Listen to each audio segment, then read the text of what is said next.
Ninth class में हमारा जो मैथ्स में अगला चैप्टर है वो है सर्कल। सर्कल चैप्टर में सबसे पहले सर्कल के बेसिक डेफिनेशन को समझते हैं कि सर्कल का बेसिक डेफिनेशन क्या होता है। The collection of all the points in a plane, किसी भी प्लेन में ऐसे जितने भी पॉइंट्स हो उन सभी पॉइंट्स का कलेक्शन। कैसे पॉइंट्स का collection? Which are at a fixed distance from a fixed point in the plane. जिस प्लेन में हम पॉइंट्स का कलेक्शन लेने वाले हैं उसी प्लेन में हमारे पास एक फिक्स्ड पॉइंट होना चाहिए और उस फिक्स्ड पॉइंट से जितने भी हमने पॉइंट्स लिए हैं उनका डिस्टेंस फिक्स होना चाहिए, तब उन सभी पॉइंट्स के कलेक्शन को हम सर्कल कहते हैं। सर्कल जो है किसी भी प्लेन में एक फिक्स्ड पॉइंट से जो डिस्टेंस हो, एक फिक्स्ड पॉइंट से जो डिस्टेंस होना चाहिए वो हमेशा पॉइंट का फिक्स होना चाहिए। जैसे यहां पर जो पॉइंट है इसे हमने फिक्स कर दिया। अब इस फिक्स्ड पॉइंट से एक सर्टेन डिस्टेंस पर हमने बहुत सारे पॉइंट्स का कलेक्शन लिया। इन सारे पॉइंट्स का इस पर्टिकुलर पॉइंट से जो डिस्टेंस है वो सेम है, वो इक्वल है, तब ये जो कलेक्शन ऑफ पॉइंट्स बना है यही कलेक्शन ऑफ पॉइंट्स जो है हमारा सर्कल बनता है। यानी आप इसको इस तरह से भी कह सकते हैं कि सर्कल जो होता है ये locus of a moving point which moves in a plane in such a way that its distance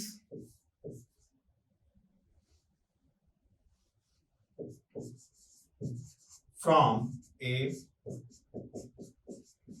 fixed point remains same। Circle जो होता है और कुछ नहीं, एक मूविंग पॉइंट का लोकस होता है। लोकस का मतलब होता है पाथ।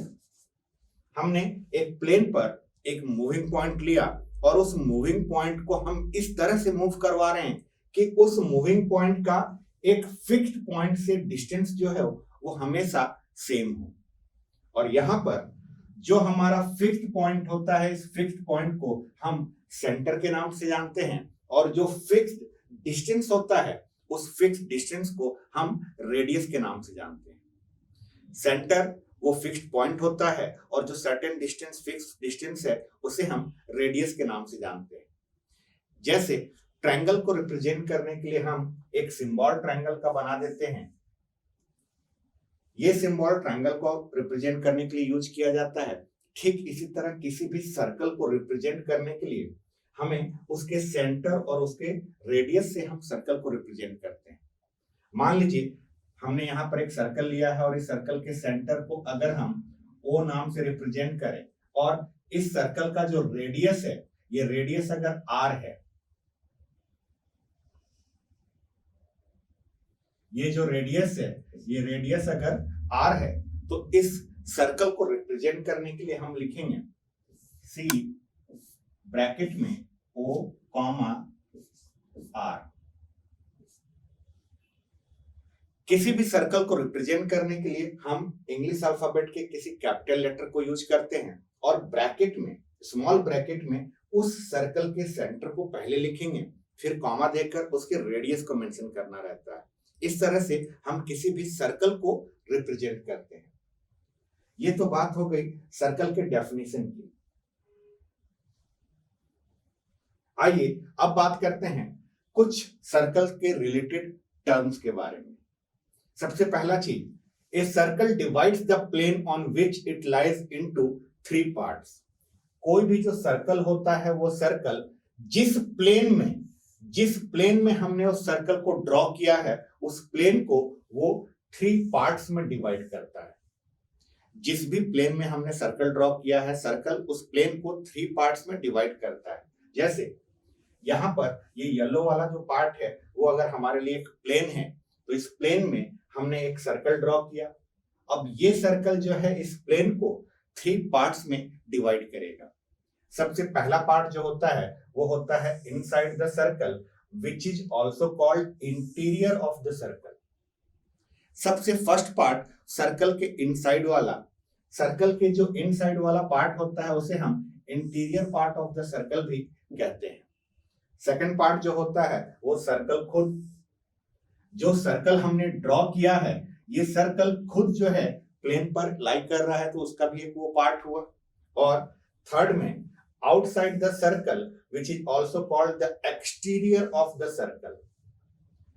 इस सर्कल के आउटसाइड वाले पूरे के पूरे पार्ट को हम एक्सटीरियर ऑफ द सर्कल कहते हैं, और वो हमारा सर्कल का प्लेन में जो 3 पार्ट्स डिवाइड किया था सर्कल ने, उसका थर्ड पार्ट होता है। कोई भी सर्कल जिस प्लेन में ड्रॉ किया जाएगा उस प्लेन को सर्कल 3 पार्ट्स में डिवाइड करता है। इसके बाद हम बात करते हैं कुछ और टर्म्स की। मान लीजिए हमने कोई सर्कल लिया है और इस सर्कल में अगर हमने कोई भी 2 पॉइंट्स ले लिए, मान लीजिए कि जैसे हमने सर्कल में 2 पॉइंट्स लिए हैं P और Q।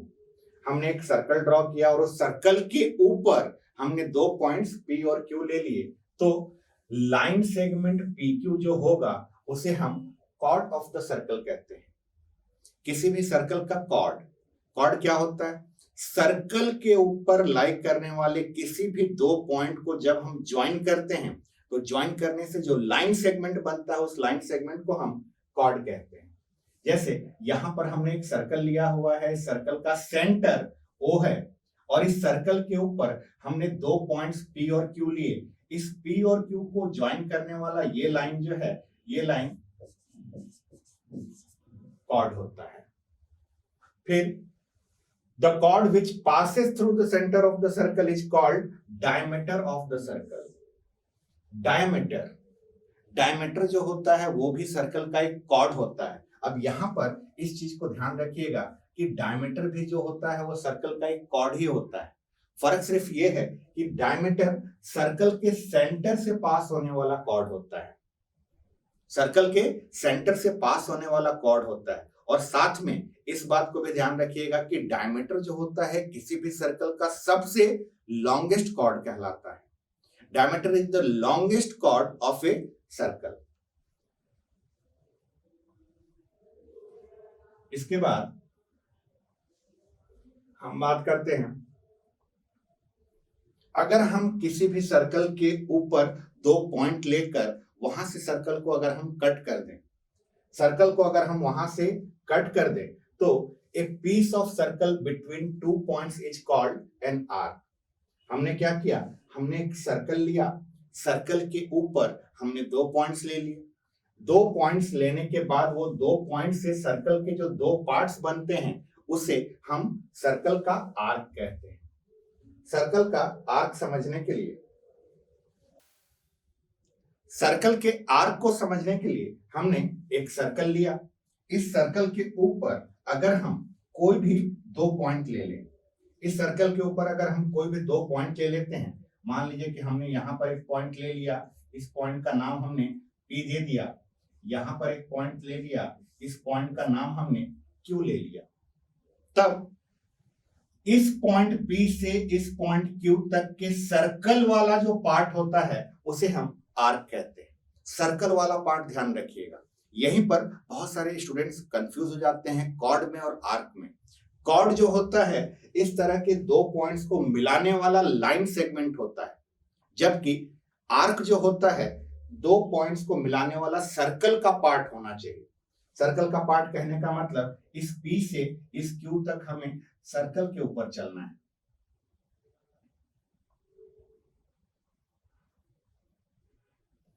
ये जो पार्ट है इसे हम आर्क कहते हैं। अब यहां पर आर्क जो होता है वो 2 तरह का होता है। एक होता है हमारा माइनर आर्क और एक होता है हमारा मेजर आर्क। माइनर आर्क जिसकी लेंथ कम होगी, मेजर आर्क जिसकी लेंथ ज्यादा होती है। किसी भी आर्क को रिप्रेजेंट करने के लिए हम आर्क को इस तरह से रिप्रेजेंट करते हैं। जैसे अगर हमने आर्क PQ को रिप्रेजेंट करना है तो इस आर्क PQ को रिप्रेजेंट करने के लिए हम P लिखेंगे, Q लिखेंगे और इसके ऊपर एक ऐसे आर्क का साइन बना देते हैं। माइनर आर्क को रिप्रेजेंट करने के लिए हम इस तरह से यूज करते हैं, जबकि मेजर आर्क को रिप्रेजेंट करने के लिए हम इस मेजर आर्क पर किसी और एक पॉइंट को लेकर उसके नाम के साथ मेजर आर्क को रिप्रेजेंट करते हैं। यहां पर आप देख पा रहे हैं कि the minor arc PQ is also denoted by this symbol and the major arc PQ by PRQ, where R is the sum point between point P and Q. फिर इसके बाद the length of the complete circle is called its circumference. किसी भी circle के circumference का meaning होता है उस सर्कल के कंप्लीट लेंथ। सर्कल का जो कंप्लीट लेंथ, यानी सर्कल अगर हमारा यहां से शुरू हुआ है तो यहां से लेकर ये पूरा जो लेंथ होगा सर्कल का, ये उसका सर्कमफ्रेंस कहलाता है। किसी भी सर्कल का ये सर्कमफ्रेंस होता है। और इसके बाद अभी थोड़ी देर पहले हमने बात किया था कॉर्ड का। बात जो हमने किया था कॉर्ड का, तो the region between a chord and either of its arc is called segment of a circle. क्या बात हो रही है? The region between a chord and either of its arc. Chord और आर्क के बीच का जो रीजन होता है, ये जैसे हमारा सर्कल है, सर्कल में ये PQ जो है ये हमारा कॉर्ड है। अब इस कॉर्ड से आर्क के बीच का रीजन, चाहे वो आर्क आप मेजर आर्क लें या आप माइनर आर्क लें, कॉर्ड से आर्क के बीच का जो रीजन होता है उसे हम सेगमेंट ऑफ द सर्कल कहते हैं। अब जाहिर सी बात है, चूंकि हमारे पास दो तरह के आर्क होते हैं तो दो तरह के सेगमेंट भी होंगे। एक कहलाता है मेजर सेगमेंट, जो कि कॉर्ड और मेजर आर्क के बीच का रीजन होता है, और एक कहलाता है माइनर सेगमेंट, जो कॉर्ड और माइनर आर्क के बीच का सेगमेंट होता है। इसके अलावा एक छोटा सा टर्म और है, सेक्टर।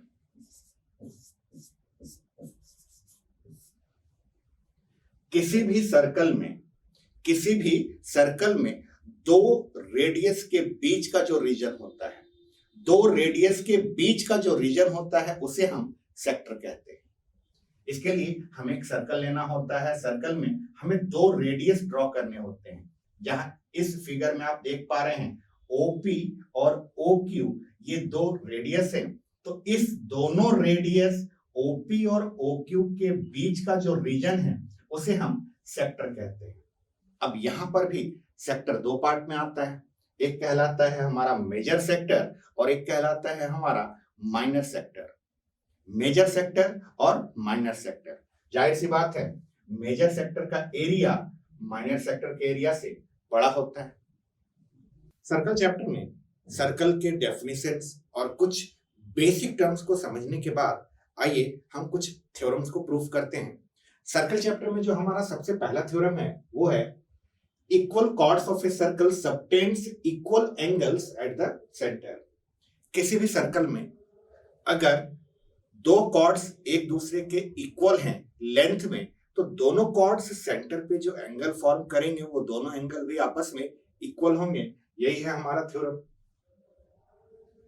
इस थ्योरम को प्रूव करने के लिए सबसे पहले हमारे पास गिवन में हमारे पास क्या है, हमारे पास एक सर्कल है। इस सर्कल का सेंटर O है और इस सर्कल के रेडियस को हम R लेट कर लेते हैं। तो हम लिखेंगे ए सर्कल COR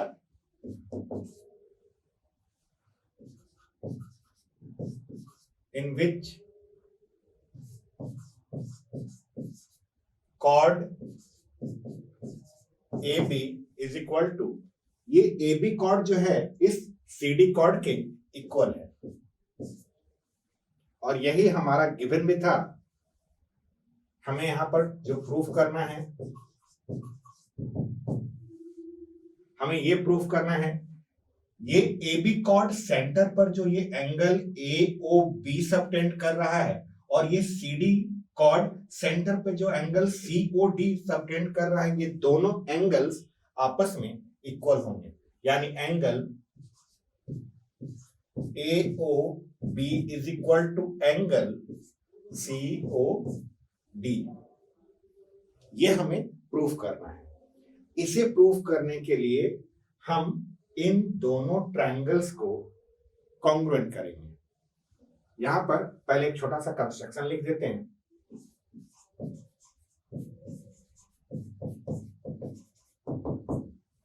चूंकि हमारे पास सिर्फ कॉर्ड्स ए बी और सी डी गिवन है, हम कंस्ट्रक्शन में क्या करेंगे, सेंटर ओ को ए से, ओ को बी से, ओ को सी से और ओ को डी से ज्वाइन करेंगे। तो हम कंस्ट्रक्शन में लिख देते हैं join O A O B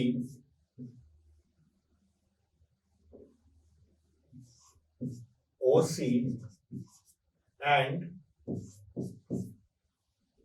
O D. इस सेंटर ओ से ए को, बी को, सी को और डी को ज्वाइन करने के बाद हमारे पास ये दोनों ट्रायंगल्स बन रहे हैं। इन दोनों ट्रायंगल्स को हम कॉन्ग्रुएंट करेंगे। इसे प्रूफ करने के लिए हमें इन दोनों ट्रायंगल्स को कॉन्ग्रुएंट करना होगा। तो सबसे पहले इन triangle A O B and triangle C O D, इन दोनों ट्रायंगल में हमारे पास A B is equal to C D है। A B is equal to C D ये हमारे पास कहां से आया, A B is equal to C D जो है हमारे पास गिवन में है। फिर ओ ए जो है ओ डी के इक्वल होगा और ओ बी जो है ओ सी के इक्वल होगा और इसका रीजन लिखेंगे equal radii of the same circle. Equal radii of the same circle, एक ही सर्कल के आप चाहे जितने भी रेडियस ड्रॉ कर दीजिए, वो सारे के सारे रेडियस एक दूसरे के इक्वल होंगे। तो यहां पर हम देख पा रहे हैं कि इन दोनों ट्रायंगल्स को हमने कॉन्ग्रुएंट तो कर दिया। यहां पर हम लिख देते हैं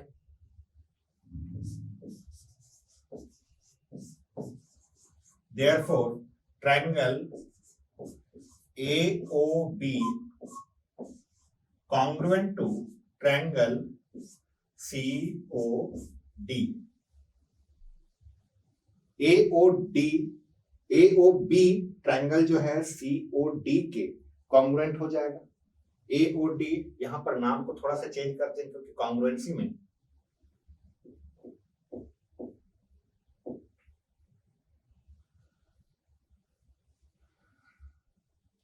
ट्रायंगल AOB जो होगा ये कॉन्ग्रुएंट होगा ट्रायंगल DOC के। और यहां से हम रूल कौन सा लेंगे, बाई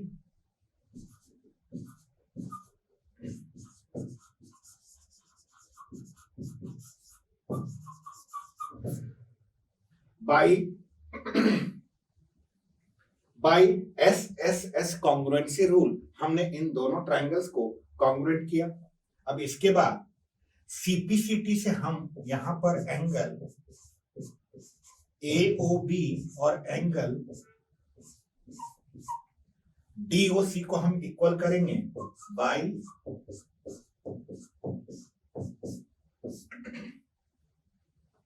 बाई CPCT से हमने इन दोनों एंगल्स को इक्वल बताया।